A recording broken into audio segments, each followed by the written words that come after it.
What's going on, everyone? It's Justin here, and today I've got a tour of my modern kitchen in the condo. So this is kind of like the second part of the series of videos I've had showing you the place after its renovation and sort of remodeling and new furniture.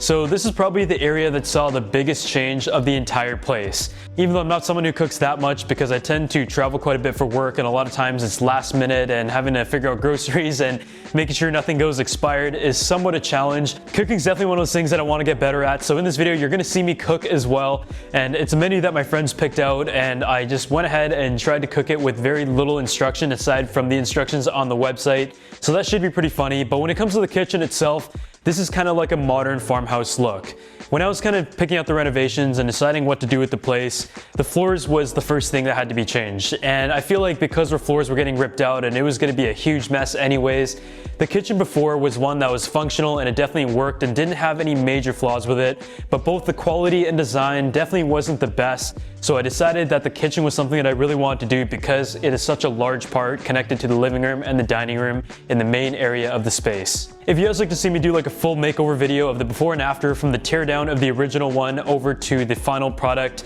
make sure you subscribe to the channel, drop a like on this video, and also leave a comment down below. But let's just go ahead and get started here. I'm going to show you guys around and also talk about like the different materials, the paint colors, the hardware, and try to leave a link to as many products down below because I know a lot of the times I see stuff online and I just want to know where they got it from. So the kitchen itself follows the same type of main layout as it did before. You've got the island and the sink on one side and the cooktop and range hood on the other. The main objective was to create as much storage as possible, but also keep some of the old appliances that didn't have to be replaced, including the fridge and the oven. I kind of made some renders initially in Photoshop before taking it to the local kitchen company Thomas & Birch to kind of nail out the design and also dimensions, which is stuff that I would have messed up myself. One of the biggest changes in layout that they suggested though was moving the bar stools over to the side as opposed to on the front, because that allowed me to maximize my storage in an area that didn't need 4 more stools because there was already a 6-seat dining table. So with that, there was as much space as possible for the dining table as well as the walkway, but also tons of storage for some random stuff, and at least the 2 bar stools would have a view of the window and the waterfront, which you didn't really have before. When it comes to the two-tone design, my initial Photoshop renderings that I made at home were intended to go with a dark theme for the entire kitchen. But after visiting the showroom, I saw the design of a two-tone layout with a dark and a light cream color, and I was kind of sold on it. Both of which are a tone of gray, but the reason why I like the two-tone is because it transitions the place between a dark and light theme because the rest of the place is pretty much white and gray. With how close the kitchen island was to the direct sunlight coming from the windows, I also felt like it was a better idea because with the possibility of fading over time, it'd be far less noticeable if the cabinets on both sides were not the exact same color. I really like the dark color especially. I feel like it adds a lot of contrast, but it also matches some of the dark hardware that I want to add in conjunction with the gold. I really did consider doing a seamless design, but I feel like for the first kitchen, I wanted to play it very safe and just go with the flow of the entire place as it is. And a nice touch that brings it all together is the hardware. All the hardware is from Buster & Punch, and I originally saw it in John Olsen's kitchen, and I just felt like I had to have it when it was time to redo my kitchen. The quality of the hardware is impressive, and I use a combination of both the pull bar as well as the T-bar and the knobs. All the hardware is made out of a solid brass diamond cut cross knurled, and it comes in multiple different finishes, whether it's like a black look, silver, or even white. And the reason why I didn't go with a matte black is because I feel like the brass goes very well with the stainless appliances. The cooktop itself is a 30-inch size from Samsung, and the way my place was set up was that you couldn't go with an electric cooktop, you had to go with gas. As someone who doesn't know too much about cooking, I feel like this is like a good mid-end because I didn't want to spend too much money on a cooktop, but I feel like this also had a few tech touches that I really enjoyed as well. The overall design as well as blue LEDs being one of them. The fridge and oven aren't really anything too exciting. It's the original ones that came with the place. It is a Libra, I believe, and the oven is from AEG. Of course, you can't forget about the microwave though, because that is probably one of the most used appliances.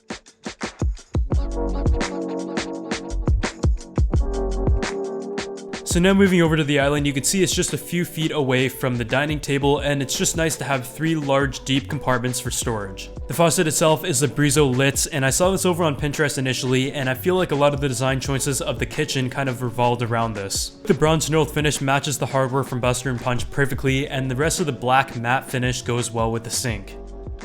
Another change that I opted to make was to take out the double sink with a divider in between before, as well as a broken gabber on one end, to switch over to a single large sink. This one right here is made by a German brand called Blanco, and it's a Precis line and a matte black finish, and it also comes in a few different colors as well. But I think the best thing beyond its look is that it is made out of a high quality material called Sil Granite, which is a granite composite. It's very scratch and stain resistant because it is non-porous and also very easy to clean, and I think it just looks amazing and has a ton of storage for putting dirty dishes as well. I think with stainless steel being very common and economical, a lot of times it does wear quite easily, so I feel like going with a material like this will last for many years to come.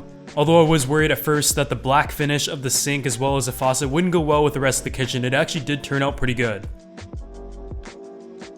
So moving over to the other side of the island, you can see once again the Buster & Punch hardware just really stands out. The overall layout was relatively similar to what it was before, with a few different tweaks and optimizations just to maximize storage and also add a few things here and there. Because the island was already going to be extended in length, I didn't want to reduce the size of the island overall, but with some of the reductions in the main compartment as well as the drawers, we were able to add a garbage can in the middle as well as still keeping a full-size dishwasher. One of my favorite things about it is that it is panel ready, so it blends in seamlessly with all of the other cabinets. This one right here is from the Samsung Chef collection, and even though a dishwasher is just a dishwasher, there's a few different features to it that make it kind of unique. Instead of using a rotary spray arm to clean, it has a water wall that moves back and forth in a bar format to get to the hard to reach places. You've also got your tray on the top for utensils, but perhaps my favorite feature is that after it's done cleaning, it will open up 5 inches to let the steam out in case you might not be home. Otherwise, you've got some bar stools in the end that I picked up from Wayfair that I'm honestly not a huge fan of, so I'm still trying to find like a proper set of bar stools. But of course, as a tech guy, I had to have power outlets and USB ports in every area possible, and this one right here is from Top Greener, and it's got USB Type-C as well as Type-A. These outlets can be found on both sides of the island and also on the cooktop side as well. Perhaps one of the biggest things in the entire kitchen though that kind of brings everything together is the countertop as well as the backsplash. Just like the sheer surface area of it, and there's a few factors that come in beyond looks, and that is also durability. The countertop and backsplash that I went with is from Caesarstone, and the color is called 5151 Imperial White. It's their latest interpretation of Calcutta marble from the Supernatural collection, and going into it, I knew I wanted a kind of bright finish to the countertop, kind of like the marble design, but marble is extremely expensive, it's not as durable, requires some form of maintenance, and I just knew I was going to go for quartz. Quartz is one of the most durable options you can go with, super low maintenance, doesn't need to be resealed or anything. I was either trying to decide between going with the waterfall island or going with the same material as the countertop on the backsplash. And although I love subway tiles and definitely considered it, I feel like this is like the lowest maintenance option, super easy to clean and looks amazing. It was really cool seeing the behind the scenes process of Caesarstone designing the 5151 Imperial White color option, and with the countertop being a very big decision, after seeing some images of the samples of the 5151 Imperial White as well as behind the scenes video, I was really sold on this option. Moving a couple feet over to the dining table though, this is the Rove Concepts Lars table with a walnut finish and also a matte finish top. It is relatively large, but it's like the perfect size for a nice table in the living room and dining room. As someone who is picky about chairs though and hasn't found a bar stool yet, one of my favorite pieces is also from Rove Concepts, and that is the Aubrey chair. Being from the same company, the walnut matches the table perfectly as well as the media stand over in the living room, but the leather also makes it very comfortable, and this is the color in Monaco Gray. Originally I was planning to go with the white, but they were completely out of stock, but this Monaco Gray actually matches the kitchen side perfectly. The quality and comfort though is great, and I often just use this as a table to have some meetings with business partners as well as employees, which is definitely a bit odd because most of the time I just eat over in my living room, which I'm not allowed to do at my parents' house, or over at the office desk where I work to recoup the cost of this renovation. The only thing I have on this table is a Sonos One speaker that is synced around the house, as well as a diptyque candle, which I'm way too cheap to light more than once a year. Above that is a West Elm LED lamp, and I was trying to decide between going with a gold or a black color, but I feel like this one ties in very well with the hardware on the kitchen. But now that I've showed you guys the kitchen, let's just go ahead and head over to the grocery store and get started on this cooking tutorial. The challenge in the cooking process isn't just going to be the cooking itself, but also trying to control the camera and the settings at the same time, because my friend's abilities with the camera are just as bad as my cooking. So, what are your names? My name's Trevor. My name's Trevor as well. So one of them here has seen the menu, one has not, and we're just gonna get his reaction to it. So let's take a look at that. Here you go. Let's see what we're working with here. Lemon rosemary salmon, spice rubbed T-bone steak, lobster tail, Yeah. mushroom alfredo, and then, well, I'm interested to see how the lobster tail goes. I've never made that myself, so that's a tough one, but hard to go wrong with the steak. We'll see. Yeah. And Trevor, how long have you known me for? 16 years. And how many times have you seen me cook? 0. What? No, I've never seen you cook breakfast, so. Well, the first time you're trying my cooking, it's gonna be raw, and 2 out of 3 things are seafood. Danger. I don't think I can die from anything on here, so that's the only plus side right now. And I'm just glad there's no chicken, you know. Yeah, I kept no that hospital off. I kept visit that off today. the list. I mean, the lobster could still kill you. Could it? You try it The first. fridge doesn't smell very good. Most unprofessional restaurant I've been to. Say's Kitchen sucks. Yeah. Dessert. That's not how you spell dessert. And we're having a salmon fillet.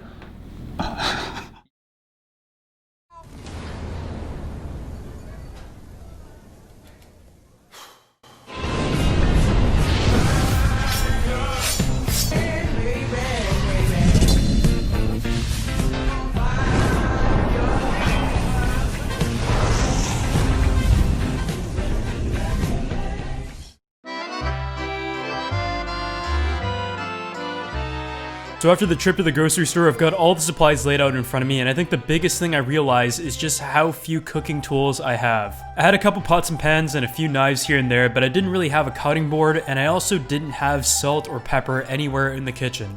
I've got all the tools laid out in front, so we're going to cook these meals one by one, and I'm going to give you my very amateur explanation as to how to cook it. So the first course on the Say's Kitchen menu is wild Atlantic salmon in a lemon rosemary seasoning. These are salmon fillets picked up at the grocery store with the skin on. I don't believe there are any bones, but the first step was just to wash it before cooking. Next up was to peel the vegetables and also chop them into pieces because although I did want to cook them in one single piece, it would have taken much longer. So far everything's pretty straightforward that pretty much anybody could do.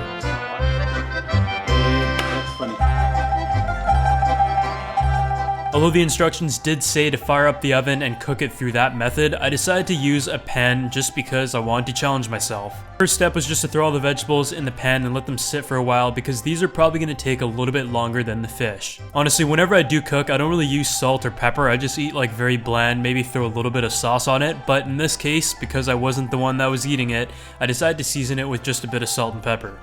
Next up, it was time to cook the fish, and I started out with 1 tablespoon of olive oil. I also threw in the rosemary in the pan as well. I didn't really know if that was supposed to go in the beginning or end, but otherwise I feel like a lot of it is down to timing, which is also the hardest part. You can always follow the instructions, but there's always some variables depending on the size of the fish, your stove, but in this case it was just flipping it over every few minutes and keeping an eye on it. The next step was to get the piece of lemon ready just to add it and give it some flavor. And as you guys will probably tell in this video, I played it very safe in the seasoning, just used like lemon, rosemary, salt, pepper, and just didn't really do too much experimenting. It was time to just dump it all into a pan and just get some of that taste in. I don't really know if it made a difference or not, but the next step was to plate it. First one went pretty well, but the second one kind of dropped, so it didn't look very good. Kind of threw it around, and I feel like the salmon looked like it was relatively well cooked, but as you can see, the presentation definitely wasn't the best, and the lemon was there for no particular reason. So now it's time to get judged on my first attempt.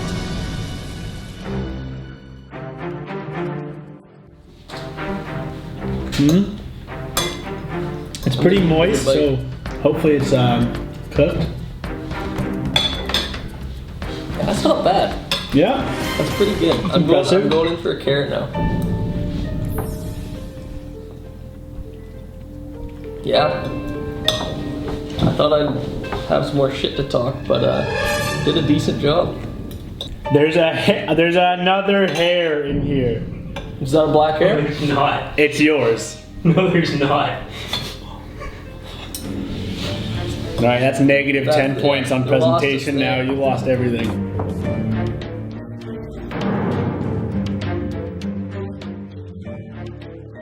Vegetables could have used a bit more seasoning. Like the salmon is really moist, so I just hope it's actually cooked. It's raw, Melissa! Yes, chef. It's raw, come on! Yes, chef. It's raw!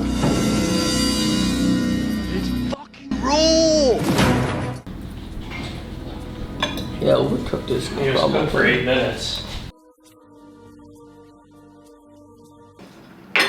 Justin, you gonna try some of this? So for presentation, I'd give it about a 7, 8. I mean, one of them was a 7/8, the other one was like a 2. Because I dropped it.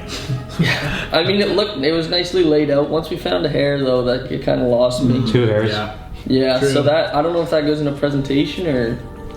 Well, I didn't taste them, so we can't put that in the That's taste. not a taste, yes. So presentation I'd keep it at a 7, 8 if you didn't find a hair. Taste, I'm gonna say, I'll say 6. I'm not. It does taste a bit It raw. I'm tastes- still eating that piece that I tried. It's pretty tastes- raw. Yeah. Like, it's certainly not the best salmon I had, but it's not like I'm gonna have to run to the bathroom It's after. better than it Well, you don't know that super yet. It's only dry. been 5 minutes. It's better than it Yeah, being really dry. That's for Yeah. sure. I'm gonna save some. We of my definitely could appetite use for a bit of microwave though. next. Yeah, you could nuke it a bit. All right, presentation. I'm gonna give it. I'm gonna give it a 7 out of 10. And for taste, I'm gonna say about a 5.5, 5.5. Wait till you try the other stuff. Generous. Yeah. Well, hopefully you're gonna go learn from this one and go uphill. The lobster might be a bit moist too. Oh. I'd rather you overcook that one.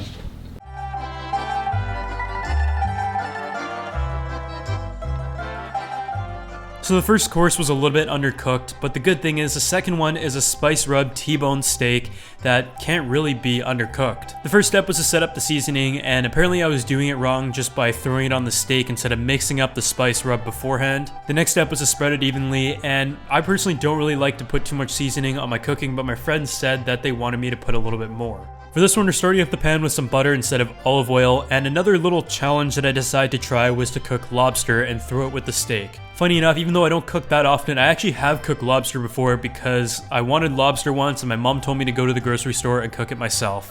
After heating up the pan and getting it started, it was time to put down the steak and just keep an eye on it to ensure it doesn't overcook. One of the challenges though is instead of going with like a fillet or something, this is a T-bone steak, and the one I have right here is relatively thin, which made it very easy to overcook. Even though I didn't feel like I had it on the pan for that long, after just a couple minutes, this thing was burnt. I personally normally order steak like medium well, but I know a lot of people like it medium rare, and in this case, I have failed. The lobster has been in boiling water for about 10 minutes though, and I feel like it is safe to eat. The red shell looks amazing, and I feel like there's not really much needed aside from some butter sauce. I went with the exact same seasoning method as I did with the salmon, just a bit of lemon, piece of rosemary that was probably useless, but I think this meal is good to go and it looks pretty good. So she looks well done.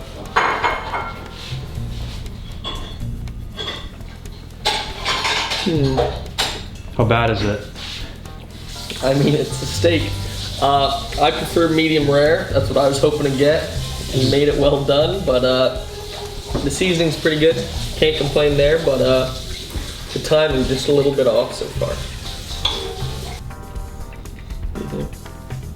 It's like chewing gum, right? Mm-hmm. It's a good thing. Let me see how It's cooked. I still gotta separate my more. Well, they might be able to get us rooms next to each other in the hospital if this isn't cooked. So. Same treatment at least. Alright, let's give it a go here.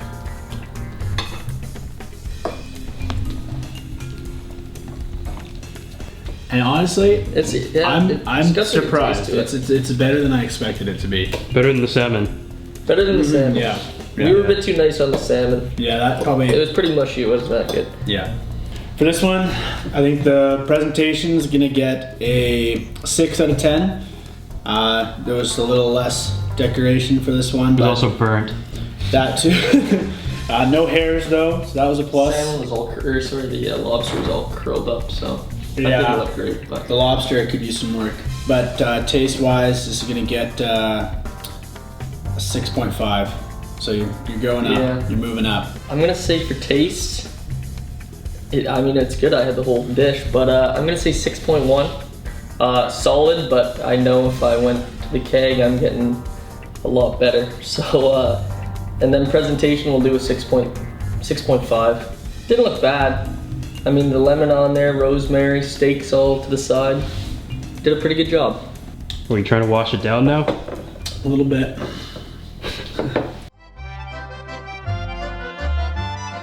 The last thing on the menu was something that I was gonna eat, and it was just a simple pasta, and that is probably what I cook the most. Because this is like the hardest thing to mess up, I didn't really have anybody judge it, but I feel like I did a pretty good job, and I was a pretty big fan of it myself. 10 minutes later, my rigatoni was perfect, and I just dumped in some like canned sauce that I didn't even have to microwave because the noodles were already hot. So my first time cooking in the new kitchen, I think I did a decent job. I mean, nobody died for my meal, and I think I could have done a better job in terms of timing of both the steak and the salmon. But I feel like with a lot of other skills, you can follow instructions and do things accordingly, but the big challenge and what you kind of gain over a period of time is just a sense of adding your own touch. Knowing how to adjust the taste, techniques, and timing of things will make things much easier as I start to practice cooking more. Otherwise, hope you guys enjoyed this video though, and the next one is going to be a full condo tour of the entire place, and I'll see you all in the next one.